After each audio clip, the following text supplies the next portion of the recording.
What's up, Summoners? King Blair here. With RTA Season 7 in full swing, it is time for our usual RTA tier list to give you a better perspective of what's going on. As with all other tier lists, the video will be split up into sections with each of the units, and I will show the tier list at the beginning and talk about the thought process behind it, as well as this time the changes in RTA that actually make an impact in how the tier list was actually created. So if you like the video, make sure you like, subscribe, and Discord server. Link down in the description. Without further ado, let's get right into it. So I'll show you the tier list, and then we can start talking about the things that actually start going into this tier list. So this is actually really unique. It's the first time that we're introduced to two new frenzy mechanics, as well as the two prevent system if you're above champion. And this actually does affect the tier list a lot. This tier list is based on the two pre-ban condition, right? Where a lot of players are actually not playing there. I will say for the two pre-ban people that you're like, oh man, I'm not champion yet, I don't have two pre-bans, what things kind of change. Usually if there's a unit that relies on taking turn one, they're going to be better if they are in the two pre-ban versus the one pre-ban. An example of this is someone like Judge Kise, who is actually really strong in a two pre-ban situation, because things like Ran, things like Para are actually going to be out of the picture. Whereas in a one pre-ban, you can't ban both. You're going to be running into a lot of heroes that actually counter you, right? So it's something to keep in mind that this is based on two pre-ban. If we get to a hero that it's very different from 1 to 2 pre-ban, I'll make sure to talk about it because there is quite a few of those on this list. So I'll actually make sure to break down when we get to that unit if they're something that they're better when there's 2 pre-bans versus if they're worse when there's 1 pre-ban, right? So I'll make sure to point that out. As far as people, I asked the Discord for their opinion on the tier list. Most of them approve. We have some legend players, we have some emperor players, we have some champ players. There's some discussion, and at the end of the day, if it's within one tier, it could really easily move up or down depending on the player, right? Because different players have different experiences with the game. A cleaver is going to have a very different tier list than a full tank player, right? So again, I did get some other opinions besides my own to try to get a little bit more of people's understandings and of their experiences so that it's not as biased to what I personally experienced. But right now, with that very long-winded introduction, we can actually start breaking down the tier list and the different tiers, right? So, okay, so how do the different tiers break down, right? So first we have meta S+, high priority. These high priorities are not necessarily better than the meta units. The only reason they are a quote-unquote tier above is because you are going to see these every single game. And if you're not picking them within the first 3 picks, your opponent most likely will, right? So it's one of those situations where like these units just always get picked very early on in a draft, and you need to make sure you're either banning them, pre-banning them, or picking them for your own, right? And of course, you can pick, ban, and pre-ban other things on lower meta tier lists depending on your playstyle, but these are heroes that you are going to be seeing, right? Like you are going to see these units every single, like 95% of your games, they're going to be there, and they're going to be picked within the first 3 picks, if not earlier. Like something like Celia's, she's first picked almost every single game, if she's not banned, right? Because she's almost always banned for good reason. She's a really good unit, but that's the meta high priority. For the meta, these are heroes that, again, you're going to see a lot of. You're going to see like an 80% plus of your matches.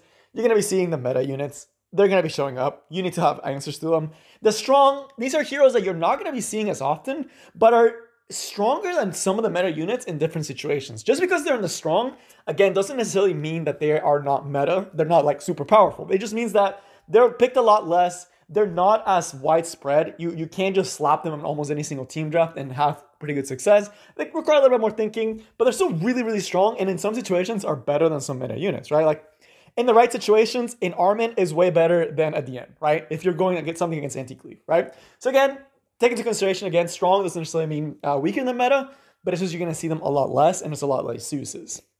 Now, when we start getting to the good, these are heroes that can actually perform their job really well. It's just a little bit harder to actually slot them into your drafts. It takes a little bit more team building. It takes a little bit more drafting skills to actually make them work and to be successful with them. And for sometimes, they're just not as good as their meta counterparts at doing the same job, right? Like someone like Pillis, she's a great knight, but they're, FCC would probably do a better job in some situations, which is why they're in the good tier, right? Like they're still really strong, really good. You can win a lot of games with these units in your draft.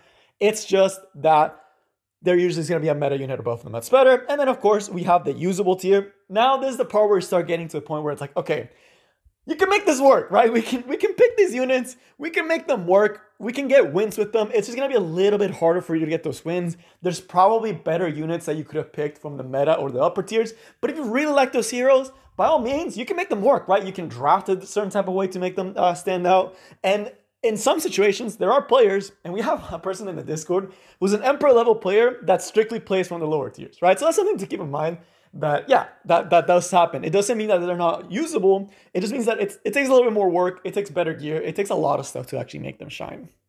For the niche, this scenario, if you're down here in the niche tier, some of these heroes, again, they can still work, but it's just the stars almost have to align for them to do better, right? But in the right situations, it can be great. A really good example is Blood Moon Haste.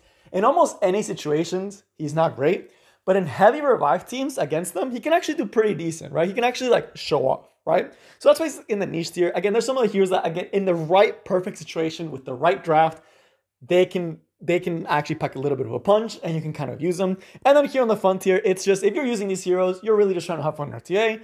You're not necessarily trying to use the best meta strats. You're trying to have fun, maybe experiment. Maybe you one day could be someone that pushes up a hero in here, right? I definitely know people that have taken Chloe and have used her all the way up in Emperor, right? It happens, right? I've seen people use Penelope in high champion early Emperor, right? So again, don't say because you see a hero here, you can't use them, right? It just means that it's a lot harder. You'll need better gear requirements, you'll need better team drafting, and you'll need the right situation to actually make them work, right? So it's much harder, and I won't be discussing this tier as much because it's just so specific and hard. Same with the niche tier, it's gonna be a much quicker discussion, right?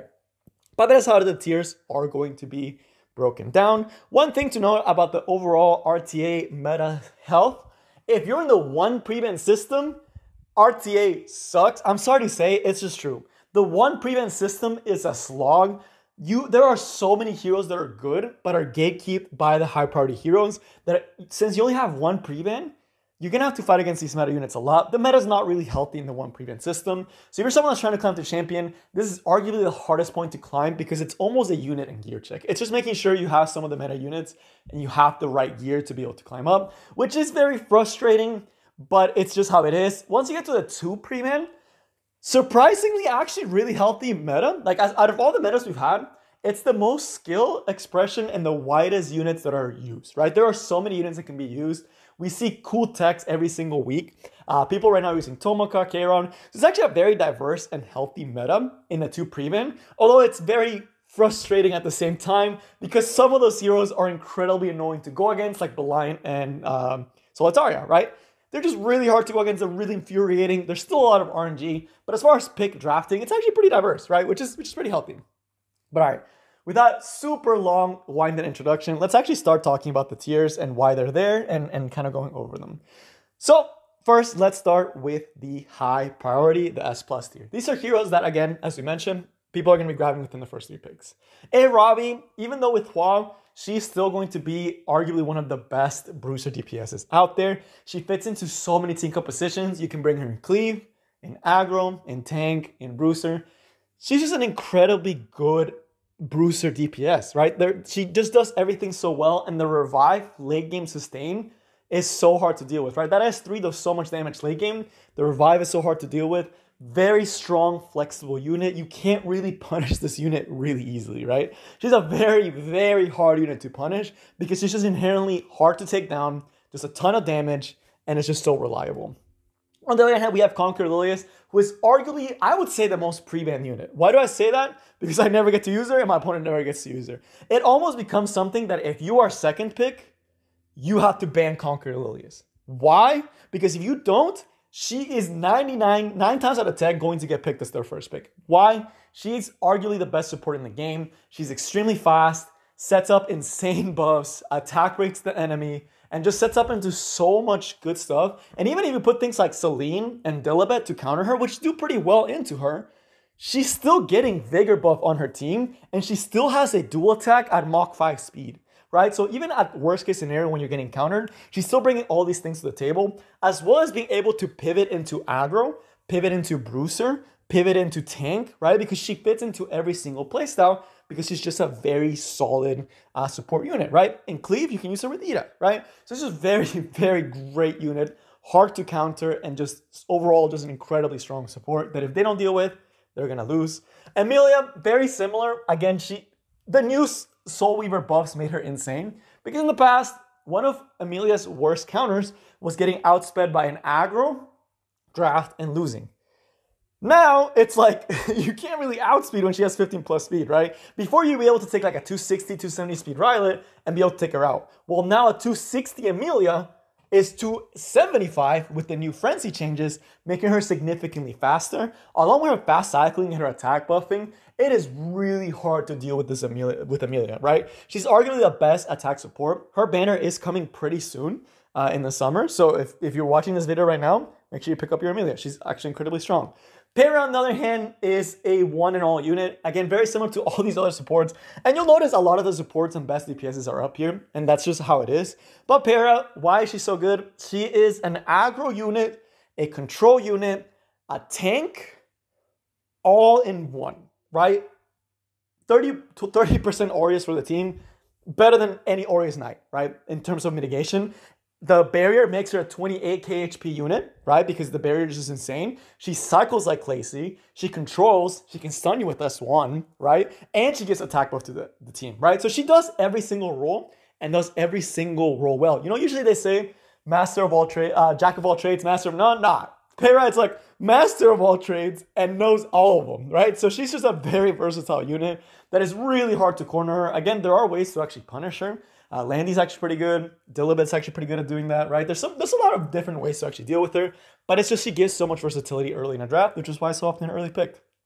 Well, as far as single target damage goes, she's the most consistent and the best one. Why? Because she's actually really tanky inherently because of the barrier based on her attack, and her damage penetrates 100% defense. You're going to be melting things, right? If you get an attack buff, a unit is dying, right? Whether the opponent wants it or not, right? So she takes a turn, and she's usually pretty fast too, and she can do this every 3 turns.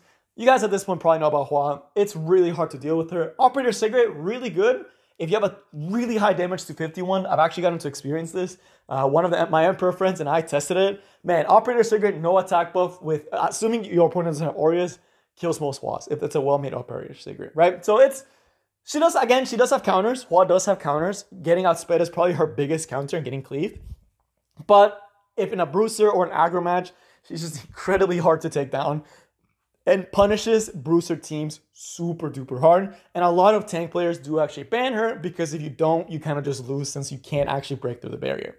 On the other hand, we have Rimuru, who is a gatekeeper unit, and that's his main role. Why? If the opponent has any form of buffs, Rimuru is stealing them, and he on top of that has insane single target damage burst. If you're actually able to manage the burst, he's actually much easier to deal with. But the pressure that he puts on the opponent to not buff, the damage, the cut, right? It's very hard for a lot of people to actually deal with them. And there are a lot of units that rely on their buffs to actually function. Someone like Arya is really hard for her to function in a place where Rimuru is not pre-ban. And we'll actually get to Arya, but she's a unit that benefits from 2 pre-ban because he's actually a unit that gets banned a lot. Why? Because he's a gatekeeper unit. What he's there for is to hard punish certain units and stop certain strategies your opponent may do because of his ability to steal and do high single target damage. And of course, we got Mediator Cowrick, who has become one of my most used units. I've always thought this guy was broken. I finally got him, and people are like, oh, you're going to think he sucks? No, this guy's still broken. Why?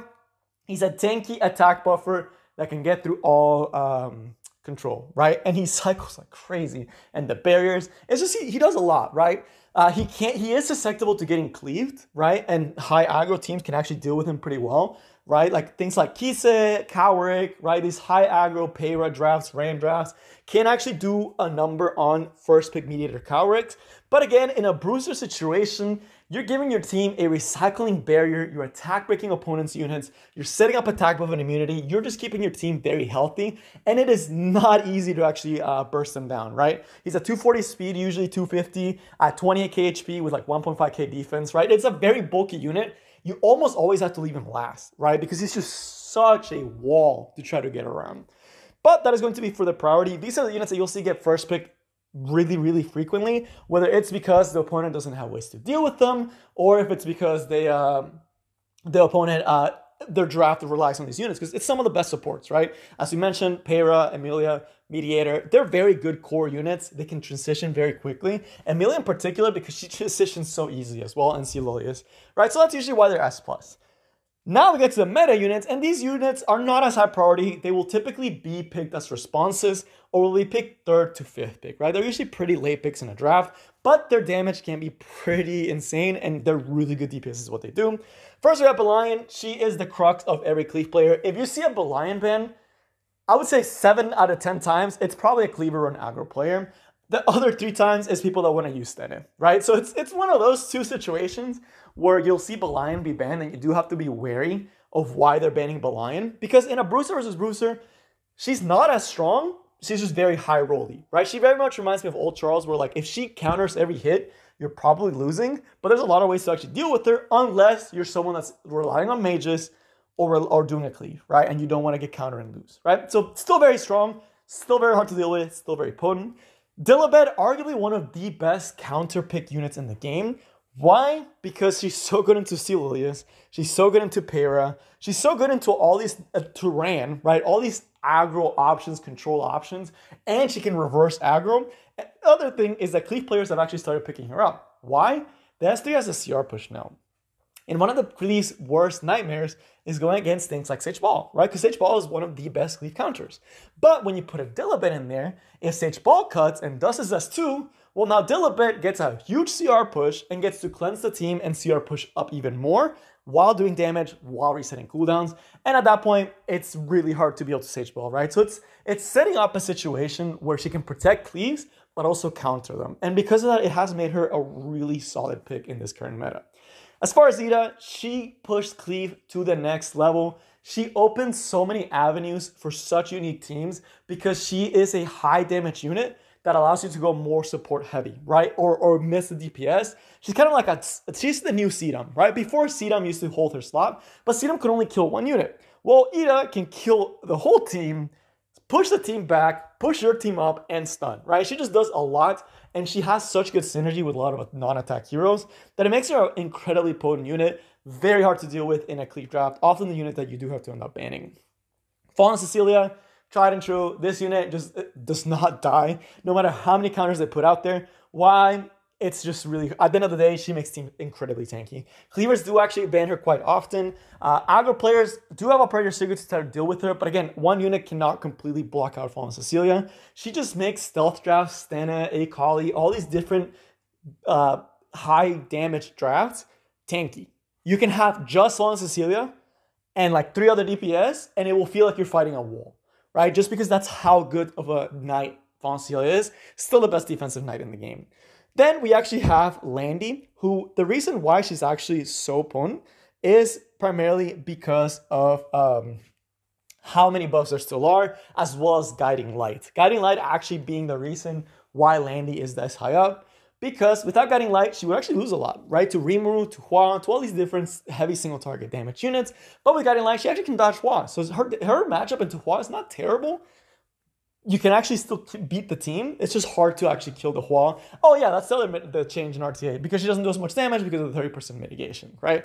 It's a little bit harder for Landy to actually deal with Hua. But again, the fact that Hua can't reach her turn 1 allows you to set up. People run speed Landys, like at 270, 280 speed, and it guarantees you turn 1 with a bunch of damage on top. And she's really good at countering DN and Mediator Cowrake that are pretty much everywhere, right? So with that, she just becomes an incredibly good pick, really good DPS, and hard to deal with.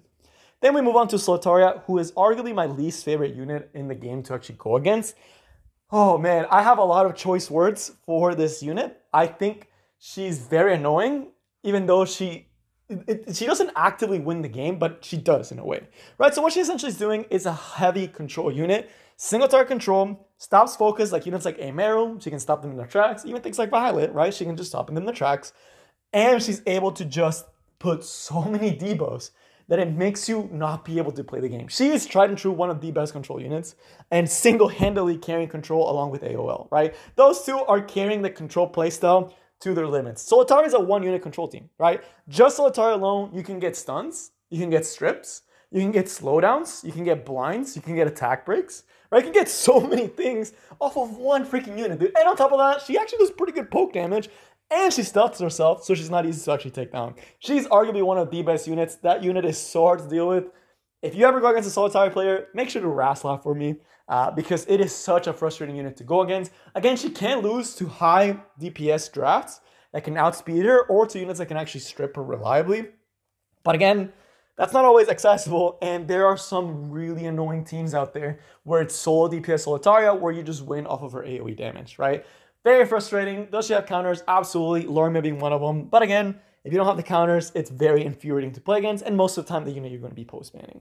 On the other hand, we have Diane, who could actually go up in the future, but right now she's a meta unit. With her new EE, as well as with the update to RTA with the extra speed, Diane has become this speedy buffer that's able to set up that attack buff and anti-crit buff very early on. She does lose to things like Landy. She does lose to things like even like Celine and AOL, right? So she does have a lot of checks. I don't think she's as strong as Amelia. Some people will argue, other Emperor players will argue that she's better than Amelia, but I think the fact that she has more counters makes her more manageable. Although, again, still an incredibly hard unit to actually deal with because she just cycles like crazy, right? The S3 just gives you buffs and she takes like 50% CR push. The S2 cleanses and CR pushes. Her S1 pushes her up, right? And she's just already fast. So she's just cycling your team over and over again. If you don't beat the Diane's team early on in the fight, you are probably losing, right? It gives you kind of a timer where if you're not able to pass through that initial mitigation, she's going to outcycle you once units start dropping. And then we have, on the other hand, Lormia, who has risen to go from a niche pick to just this monster of a unit. This is a unit that I will point out gets better with 2 prevents, right? In a 1 prevent system, the recent Lionheart Sirmia is not as good. It's because you can't ban AOL, Conquer Lilius, although she does decent, pretty good into Conquer Lilius, but the big ones, AOL and Rimuru, you can't actually reliably ban both or a lot of her different threads, and usually all the other big DPSs are there, like Arabi, Hua, Rimuru are going to be there, right? And these heroes don't care as much about Lionheart Sirmia. But when one of them gets banned and other supports get banned, Lionheart becomes one of the best offensive options that you have because, again, she's this bulky damage dealer that can do so much good damage and can also stop a lot of counterattack units, right? Like things like Solitaria, incredibly good matchup. Things like Conquer Lilius, she actually does a pretty good job at stopping Conquer Lilius, right? And if your opponent happens to get a straight dual attack, they get punished incredibly hard. Every time I go against a Lionheart Sirmia, I swear I get increased dual attack chance for my S1s, and she happens to happen right before she goes. And once she takes that S3, it's a lot of damage. It's usually over after she's able to take that S3, and she's just very bulky and hard to take out, right? So if you don't take her out before she gets S3, she will heal because she's using a lifesteal set. And it's just, at that point, it's just really hard to deal with, right? Very, very, very good DPS unit. One of my most wanted MO heroes now because she's become incredibly good. Again, in a 1 prevent setting, she will likely go down 1 slot, but in a 2 prevent setting, she's just incredibly potent. On the other hand, we have Operator Sigrid. You may be wondering why Operator Sigrid now? Well, the biggest reason is going to be because Hua and FCC are so prevalent, right? If Hua wasn't as prevalent as she was, Operator Sigrid would not be as strong. If FCC wasn't as prevalent as she was, Operator Sigrid would not be as relevant as she is. But because both these heroes rely on barriers and start the game with a barrier, Operator Sigrid's stunts have gone through the roof. If your opponent picks a Hua and doesn't pick a very fast draft, you slam an Operator Sigrid, they have to ban it, right? Because Operator Sigrid can just one-shot Hua without attack buff if you have a built whale, right? Assuming they don't have, of course, an Aureus or a T-Corset, you just blow the Hua out the water, and then you set up your whole team attack buff and take turn 1 and then just win from there, right? So it's very, very, very hard to deal with a good Operator Sigrid. It does require a lot of gear, but because these heroes are so prevalent, Hua and FCC, it makes by proxy Operator Sigrid an incredibly good unit. Ren, on the other hand, still one of the best cleave units, if not the best cleave setup unit. Also, a lot of people have started using for aggro as a late pick. There are a lot of people playing aggro, right? And aggro tends to be on the very squishy side, and they're relying on the opponent going slow. So a lot of people have actually made their Rans 280 speed instead of 300 speed by giving him beefy damage stats to be able to counter this 270, 260 aggro drafts like Solitaria, with like Kawick, with Kisa and all these things. And he's able to come in and almost one-shot a team out the gate and has actually become really strong because of it. So Ran, not only now a really good cleave unit, also a very good late game pick for a bruiser player to counter the more aggro style drafts, right? So just very, very potent. I occasionally will slap in last pick and it's really hard for the opponent to deal. Most of the time they have to ban it out. Stena is another unit that benefits from the 2 prevent system. In the 1 prevent system, she may actually go down a tier. She'll still probably be up here, and she always has been. Why? At the end of the day, her passive is just so unique. Not being able to hit AoE and having to hit her AoE to actually take her out, it's hard for a lot of people. And as you see here, a lot of the meta units, especially at the top tier, are single target damage dealers, right? Ravi, Hua, and Rimuru. They're the three biggest DPSs. All three of them are single target. And Stene abuses the fact that she has to get hit by AoE and is able to do and out damage units like Rimuru quite easily. Even units like Stene. She's actually able to do a really good job at out damaging them. A lot of people have switched their Stenes into high damage builds, and they will pick her as a counter pick to heavy single target teams and just blow up the enemy team out the water, right? So really, really good, really, really solid. Again, amazing. And then of course, AOL. Why is AOL here? Well, she's still a really good counter to a lot of aggro drafts with Closer Charles, as well as being just an incredibly good unit countering things like Diane, and a pressure pick even into things like Mediator Cowrick, who he's supposed to counter her, right? Because at the end of the day, being able to strip 2 buffs, apply that unable to be buffed, and that silence is absolutely crushing, right? So there's a lot more ways to deal with her, which is why she's actually not as high priority. I don't see her get first picked as often, but I still do see her get picked a lot, particularly by Asia players. They really know how to play with their AOL as well. They know how to pick her in a good draft mediator and be able to punish the team not being able to have strips and force a ban and then win from the other units, right? So very good high pressure unit in the draft. But that is going to take us to the strong tier. And I will start picking up the pace a little bit because we're already 26 minutes in and we have a bunch of units to get through. And usually the later ones, I won't go as into detail. But now as far as the strong, again, these units can be stronger than the meta units in some situations. But a lot of the times, the other units tend to just be more favored because they're more common, right? But again, sometimes it can be stronger, sometimes it can be weaker. And you'll see that as we go. So first we actually have Archdemon's Shadow. The biggest reason why she's not higher is because she does end up relying on counters a lot. And things like Juan, Rimuru still have really good matchups into her, as well as Mediator. And these 3 units are very, very popular. In a 1 prevent setting, she's actually not as strong. In a 2 prevent setting, she gets significantly stronger, which is why she's in the strong tier. But again, she does have very hard counters. But if she tends to counter, you're just going to lose the game, right? If she gets those procs, it's going to be really hard for you to come back.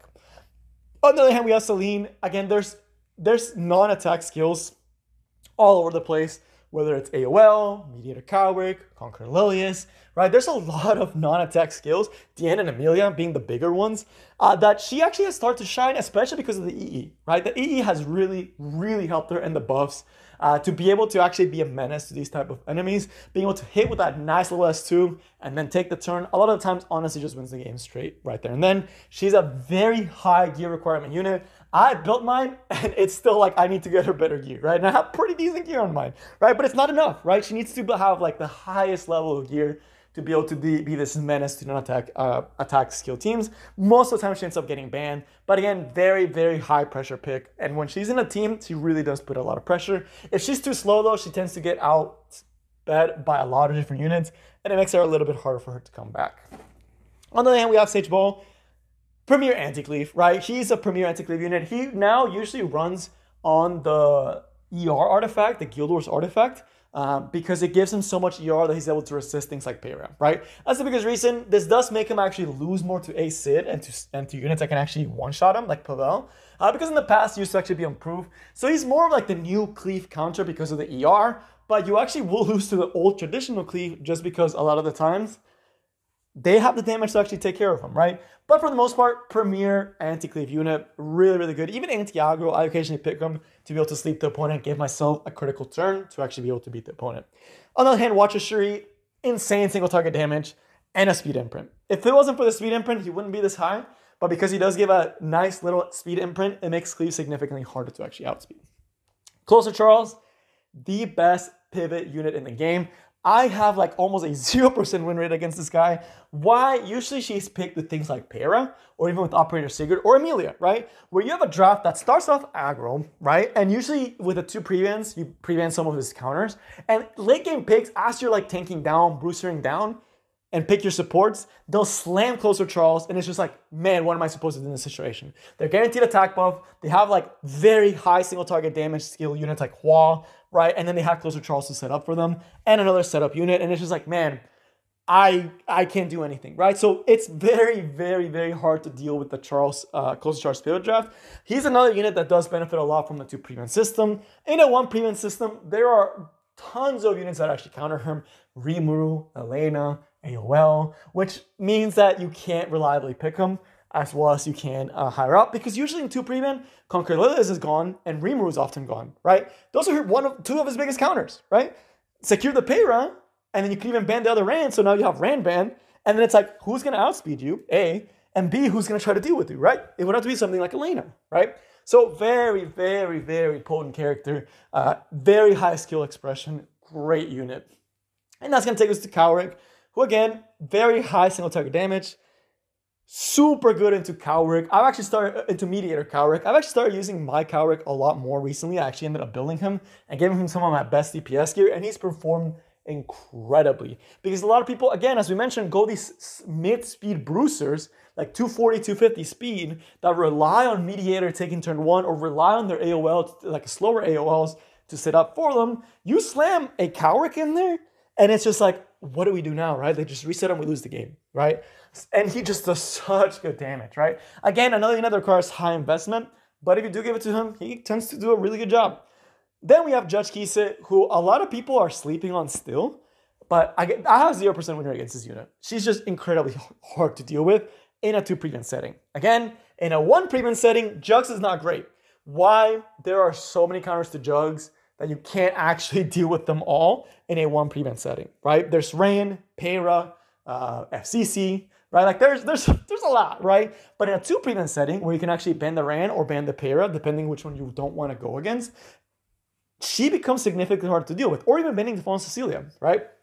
She's a unit that a lot of the times for this mid-range aggro teams, you just come in with an S3 and just reset.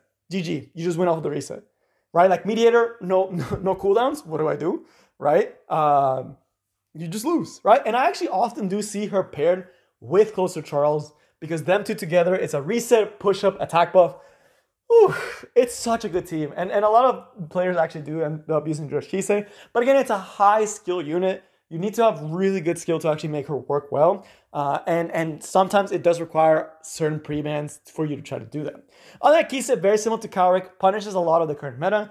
Really solid matchup into Juan. So you can actually deal with her pretty good. And the Emilia Kise combo is absolutely disgusting. Kise as an aggro speed contester is incredibly potent. Why? Usually open with an S3, reset the cooldowns of their target, of one of their targets. Usually it's going to be a Mediator Cowrick, or a Hua, or a Little Queen Charlotte, right? Usually you do that, and she gets a 50% CR push from her EE and her passive, and you have Emilia push her up, give her attack buff, and she gets to come back with either an S1 or an S2 and just completely sweep the opponent, right? And then on top of that, with Wind Rider, if she gets a kill later in her stealth, she basically gets to get perma stealth and lets her S3 again, and then just at that point, you just kind of get soloed by the Kise, right? Very, very high gear investment. And a lot of these heroes are high investment, but high reward. Still loses again to Cleave and hyper aggro droughts that can actually outspeed her, or extremely tanky droughts that have good AoE. So things like Landy still really deal with her, deal really well against her. Fallen Cecilia tank teams deal really well with her, right? So she's not she's not always going to be the best option, but again, very, very solid. Violet, the fact that he alone is still just crushing water teams. There are so many good water units that at this point, I'm actually glad Violet exists, because there are teams that I'm like, man, there's all these water heroes, and if I didn't have Violet, I would just get deleted, right? So it is very, very nice to see Violet actually be all the way up here. It's still, I actually like Violet now. I used to hate him because he's an RNG hero. Now I'm actually like, man, I'm glad this guy exists, because he does keep a lot of water units in check. He does keep certain cleaves in check as well, and he's very important to have in those situations. And now he actually has a pretty good number of counters, right? He still loses to Hua extremely hard. But again, I actually kind of like him now. On the other hand, we have Polides, who ironically is supposed to be anti-cleave, but her role is best served as a cleave unit. And I will say, as an anti-cleave unit, she's actually not the best option, unless you're picking her very late. Why do I say that? If you're fighting a potential cleaver, let's say they first picked Ran, right? If you go and pick Polides, they can just switch to an aggro draft that does not rely on not using non-attack skills or a high single target damage aggro or cleave, and your Polides is an absolute dead pick, right? And it's just like, why did I pick Polides? And then you just lose because of that pick. On the other hand, if a cleaver picks her, there is no situation where she's bad, because all other cleave units, anti-cleave units, rely on CR bar pushes, right? Think Sage Ball, think Dilibit, right? All these other heroes rely on CR, even things like Elena, right? Can't use them because they have Polides there, right? To pressure you to do incredibly good damage and just completely stop you. As a cleave unit, Polides is insane. As an anti-cleave unit, honestly not that great of an anti-cleave unit, especially with modern cleaves, not relying on attack skills that often. Then we move to Troublemaker Grisette, who is arguably the second best defensive knight, right behind Fallen Cecilia. Insanely good protection for one unit, and there are a lot of high priority units that you're trying to protect, like Qua, a Ravi, Stannon, Landy, right? There's all these high priority units you're trying to protect, just them. He does a really good job at that, as well as being incredibly hard to take down, and the stun's being quite annoying, right? I've actually won a lot of games because of the stun that I shouldn't have, right? Because he just comes in, stuns with S1, GG. And of course, S3 making a team a much tankier. On the other hand, Akali, again, to punish these aggro type drafts that don't have someone setting them up, right? And even things like closer Charles cleaves. Because a lot of the times, there's a lot of people actually banning units like Ran and Payram, so the high speed threats are gone. And then you slap on an Akali, well, now there's no one that can actually pressure her speed, and if they have very heavy single target damage, you just come in and just absolutely destroy them, right? Very, very good. Sid, another speed imprint, and just, this guy does so much single target damage. If you haven't watched a cleaver play, I highly suggest you go watch a cleaver stream. My goodness. I've seen Sids with attack buff and speed buff, one-shot 26k HP Aravis. Like, they're butter, right? He'll just S3, and they just get deleted. And you're just like, what? Where did the Aravi go? Like, the single target damage is just ridiculous on this character, and the speed imprint on top of that, it's just so insane. And he's still sporting a 260, 270 speed baseline, right? Really, really amazing unit. Armin, one of the best cleave counters right now, a really annoying unit to actually get rid of. Not all the players that lower down actually know how she works, but she's very good higher up, usually with lifesteal set. She's just able to counterattack, heal, do dummy damage, and stop a cleave in its tracks, and then you just kind of win off of that. Ari, on the other hand, again, because we have such a high single target, this is another unit that benefits from 2 prevent. Why? Because you can actually prevent as support and the Rimuru, right?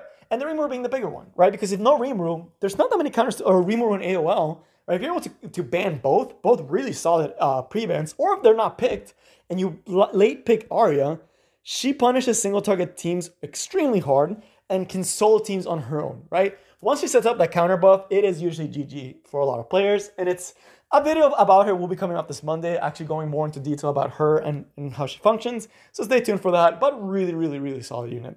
Sid, incredibly good single target damage, extremely fast to counter cleaves and aggro drafts. And BBK actually used as a counter cleave option a lot of the times with high ER and being able to survive with a high ER and then come back and clap back, or used as a cleave unit against teams that don't bring strips, because then she's unkillable, she gets that attack buff, dummy damage, 1-shot, 2-shot, GG, right? So that's usually either way, both really, really solid. Right now we're going to the good, and I do definitely start speeding up because we're still at 37 minutes and we got half the roster left to go. But let's just start moving a little bit faster. So with Carrot, still really good to countering particularly grass units and countering teams that have Stannon. A lot of the times she can actually just solo those teams. And still, if they have a very heavy grass draft, still a really, really good option. Little Queen Charlotte, I almost consider putting in the good tier, but she's such a hard skill cap and gear gap that it's, a lot of the times you think she's going to do a good job, but she ends up losing you the game. Why? She's often very slow, and there are a lot of control options to actually stop LQC from getting her turn, which usually if they stop her from getting the turn, you just kind of lose the draft, right? So that part, kind of rough. It sucks, but it is what it is. Rowana, incredibly good counter pick, but outside of counter picking things like Seaside Bellona and Belian and Solitaria, she doesn't really do that much outside of that. Top model Luluka, I am shocked to actually put her in here, but she's been coming out of nowhere. Another unit that benefits from the 2 prevent system, because when there's not a lot of high speed heroes, it is much harder to actually deal with top model Luluka, and because of that, very easy wins. Summer Hysteria, not as good as she used to be, still a solid cleave option for putting bombs and pushing the team up, but not nearly as strong. Vildred, still incredibly potent in a cleave. His type of cleaves gets hurt by the amount of times that different cleave options get banned. But again, when you need a speed imprint and you're trying to speed race, he's your guy, right? 12 speed is just incredibly hard to deal with. Strauss have actually been seeing a lot more when the enemy team goes hyper tanky, you slap on a Strawset, you're telling the opponent, let's go to a 3v4, right? And you have to deal with it, right? So usually as a late pick Strawset into very tanky team comps, there's a number on the opponent. Celine, a unit that punishes bad drafting really well. If they don't have ways to actually deal with her, like Rimuru or Hua or all these other heroes, and they don't set up for that, she just solos the team, right? So as a late pick unit to punish, can't be beat. Super hard to deal with in those situations. On the other hand, we have Ruel, who has fallen a lot just because there's a lot of other supports that take priority. But if you're someone that's playing tank style or trying to counter Rimuru and Hua, she's a really good unit to do that because she just revives a unit completely single target, right? Caesar Bellona, still an incredibly good punish for Belian type teams and for heavy AoE teams that can't actually deal with her. So if they have a lot of AoE and they'll have heavy single target damage and can't deal with her, Caesar just kind of takes the games and run.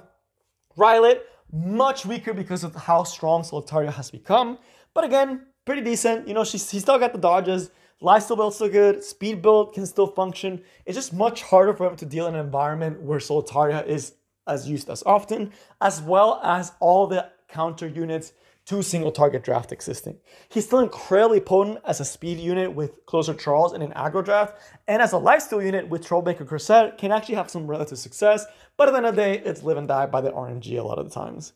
And then we have Rem, who is still a very good anti-cleave answer, especially for Samurai Series teams, and really good for anti-fire, but outside of that, she's not as reliable as she used to be. Arbiter Vildred, some people would actually argue he should go in A. The big reason is, again, with so many squishy teams out there, a lot of the times a late pick RB kind of just destroys them, right? So usually only picked as a late pick unit just to punish very squishy teams that don't have ways to deal with him. Elena, really good at dealing with Closer Charles type cleaves. Very, very solid. Elfelt, a unit that I feel like is underrated. I'll put her up here because of it. I think in a 2 prevent setting, she can actually be really strong because she takes out one unit, sets up decreased defense, and sets up attack buff, especially with so many people dropping immunity. That AoE decreased defense is so much better now, as well as being able to just take out a unit and let you set up, right? Requires a little bit more skill. The Fairy Tail Tenebria, I think it's just because there's AOL and there's other options. People aren't using these control units as much, but I definitely think that Fairy Tail Tenebria has an opportunity to be this anti-unit. But again, with Dilibet, with Mediator Cowrick, with AOL, it's usually, why pick her when I can pick any of those other units, right? Faithless Litica, super good unit in a 2 prevent setting, because if Ren and Pera are banned, right, and Conquer Lilius, because usually those 3 are very often banned, she actually has an amazing kit. She just suffers from low base speed. But if you take away those low base age speed targets, she becomes a really solid unit, especially for countering like Mediator Cowrick drafts, because not only do you take turn 1 away from them, you can also just reset him and set up skill null, right? So really, really potent unit. I actually know quite a few cleavers higher up that use her and have her like on 300 speed builds, because they know if the opponent bans the cleave options, she's the next cleave option, right? When there's no Ran, who do you turn to? Faithless Litica is often there. Same idea with Flan, except Flan is more supportive. She actually pushes up a hero. Flan Ida cleaves are absolutely disgusting. Flan Ida Builder cleaves, if the opponent doesn't have the answers to them, you usually just win. Hama Kawazu, with the new EE, has a lot of potential for being an anti-AoE unit, being able to almost one-shot most units, and then be able to put a nice little silence on top of that. And there's a lot of like quality of life with the new, even the Taiyu artifact. Giving him attack buff as well as a CR push when the opponent does a non-attack skill, actually really, really solid. Could actually be a really solid para counter, right? That people may not have explored as much as they could have. Kairon, I do not know why people are using him right now, but they are, and they're having relative success with him. He's usually picked as a last pick option when the opponent did not bring any strips, and she just kind of takes the game and run. Mercedes, crazy AoE damage, often pretty slow, but if you have an attack buffer and they don't have a lot of strips or single target damage to actually deal with her, really good into Stena. You just kind of blow up the enemy team with 1 magic for friends. You kind of just protect her and win the game off of that. Lilius, really good into AOL, solid S1s, solid S3s, still a very good supportive knight. Maid Chloe, really, really potent, still another attack buffer. Most of the time people will go with the Yan or Amelia because they just provide more. But as an anti-cleave option or as an anti-aggro option, she's still a very good unit because she does have that revive. But again, doesn't bring as much to the table as the other ones do, which is why she's often lower on this tier. Pillis, a lot of the times, if you don't have a lot of defensive options and they have a lot of counterattack units, actually really solid unit, right? Because you're actually able to get your defense buff, you're able to hit units that may be able to dodge, right? So still has a place. Sidam, usually if you want like almost like a second Ida is where you would pick her, or if you're doing a Pavel type cleave, where you actually have ways to actually get her to function. And Pavel in a 2 prevent situation, if you're able to prevent Beline and another like FCC, he actually becomes significantly better because you're actually able to more easily break through the enemy. And of course, Craw, who's starting to see a resurgence. Why? Because of single target cleave with Hua. But that is going to be it for the good tier. Now we're going to be moving on to the usable. This is going to start going pretty rapid fire, unfortunately. Why? Because for most of these, it's just very high gear investments and not as often they will be using. But if you have the dedication, the motivation, you can actually make them work for you quite well. Glenn, I've actually seen being used as a high single target damage unit. Again, because he has the EE, the SC change that makes him much better, and the high crit rate is really easy to build and just be able to pop units. Senya, I actually really use her a lot for countering water type cleaves with Ran. Like they'll often put Ran Ida cleaves, right? Those type of cleaves, I actually do pick my Senya quite a lot into them because it brings another Violet essentially. Aura, if Dilibet and Meteor Cowrick are not on the field, or if you're picking her very late in an aggressive AoE draft, really, really solid. I occasionally have pulled her out this season, and every time she's done an amazing job at pushing up with the new buff and being able to set up that S3, which is not as easy to use. Destina, really good in tank drafts. The biggest problem is there's just better supports out there right now, which makes her less usable. Champsy is still usable into very heavy control. It's just, he often doesn't do enough against some of the control drafts. But could be pretty decent into Solitaria, right? Because Solitaria so frequently puts up those debuffs. Last Rider Crawl, decent. It kind of doesn't do enough, but he's still a really good anti-AoE. Still has a little bit of damage, but again, he doesn't bring like huge damage. He doesn't bring huge support. He doesn't bring huge barriers, like things like Mediator, FCC, or even Tigre Set's gonna build, which is why he's often not picked. Ravi is still very solid soloist, especially if they have heavy earth. Bad Cat Armin, live and die by their RNG. If you have a really good draft against a heavy single target enemy, could potentially win, right? Because your Bad Cat, it's going to be hard to take out, and she could be making the frontline trigger, right? Raw, still really great unit with things like Amaru, but again, a lot of the times there's better supports. Vivian, really nice buffs, but has to take turn 1, and a lot of times you're going to get outsped. Euphine, the reason I put it here is to respect one of the members in the Discord that actually uses her in Emperor and has a 290 speed Euphine to catch the opponent off guard. She'll outspeed and kill, and if she doesn't kill, she stuns. Spez, really great unit in certain situations. I actually lost to a lot of Spezes this season with some Crown Amerus that are floating out there. Really, really solid. Simple Angelica, the nice little speed buff does help her, but a lot of times it just doesn't bring enough, where things like Deanne and Amelia are bringing way more. Yuna, a lot of people love playing with Yuna. She's more of a fun unit, but the buff she gives and the AoE damage that she does with like a counter set can actually be pretty solid. Taiyu, in the right situations, he can actually pop off. It's just very, very rare for those situations to happen. And he's one of the newer heroes. So again, there could be more changes as more combos are found out. Alencia, with so many buffs running around rampant, like with Deanne and Mediator Cowrick and Fallen Cecilia, can actually do pretty decent, right? She's kind of like a fun little unit if you don't have any other strippers, or if you kind of want like a DPS and a stripper. I might personally actually be looking at rebuilding my Alencia to actually see it. A Tywin, often only used by cleavers when they want to try to deal with Sage Ball, because he's able to cleanse the sleeps. But for the most part, not really often used. Whenever you're going against someone that's controlling, they'll be able to put multiple debuffs every turn, whereas A Tywin cannot keep up with that, and he doesn't bring enough to the table outside of that. Basar suffers from low base speed, but against teams that are slow and rely on buffs, he can actually be really good, and some people actually have him as a pocket pick in double prevent. Again, in one prevent, really hard to use because heroes are so fast. In a double prevent, his base speed is not as terrible. He can actually counter a lot of those heroes, but the problem is a lot of times he doesn't bring the damage. Minthia, really RNG heavy, really fun to use. If you get the right RNG, you win. Briar Witch, same idea as Basar. The thing about Briar Witch is she is not as reliable at stripping, but can actually still be used against heavy buff heavy teams. But a lot of times Mediators kind of removes that, and AOL still exists and is able to remove some of the debuffs as well, which made it a little bit hard for her. Cerise, still usable, still very solid. It's just a lot of times the control she brings is not enough when things like Pyrrha exist. But again, with 2 prevents, maybe take a look at Celine or Cerise, right? But a lot of times it's not enough. Chu, solid bruiser that can counterattack, but relies a lot of RNG. Leica, really cool unit, but just the S3 is not great. The S2 is amazing. The S1 is also just not great, right? She just uses S2 and the rest of her kit is very mediocre, right? And that's the biggest problem that she has. Great S2, but the rest of the kit being so mediocre makes it really hard for her to actually function. Dizzy, still a really solid control option. It's just most people don't even look at it. But again, anti-control is pretty strong right now. Holiday Youthing, pretty decent into anti-aggro with the Guild Wars artifact that gives us the barrier. Because if they AoE and don't break the barrier, or she dodges, which has a 70% chance to dodge, she'll still push up and S3. Very, very solid into Ran and Pyrrha if you have a very fast Holiday Youthing. Can actually be really good, right? Because she cleanses and pushes up the rest of your team. Jacko, I've actually lost a couple really good aggro ones out there. Does pretty high damage, but again, most of the time not enough. Ludwig, if you have the right team composition, I could see him working, but other times it's just, he's so squishy and he doesn't have any turn 1 protection, which makes it a lot easier to take care of him.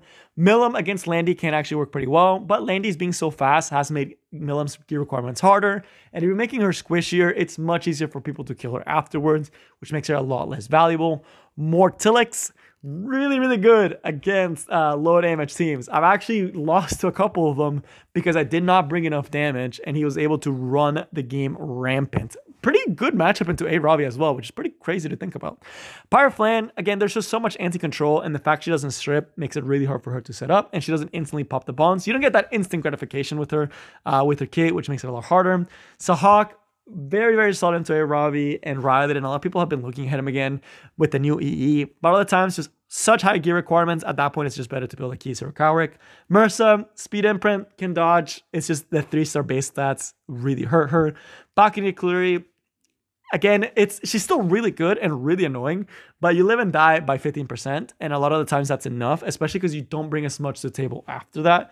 Rain, kind of a nice little cool fun RNG, right? With the new Soul Weaver buff, she can set up some buffs, but again, doesn't do much outside of setting those initial buffs, and you can get bad buffs, and then it's kind of useless.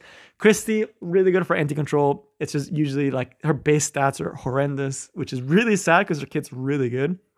Wanda, really good if they do high evasion, which rarely ever happens anymore.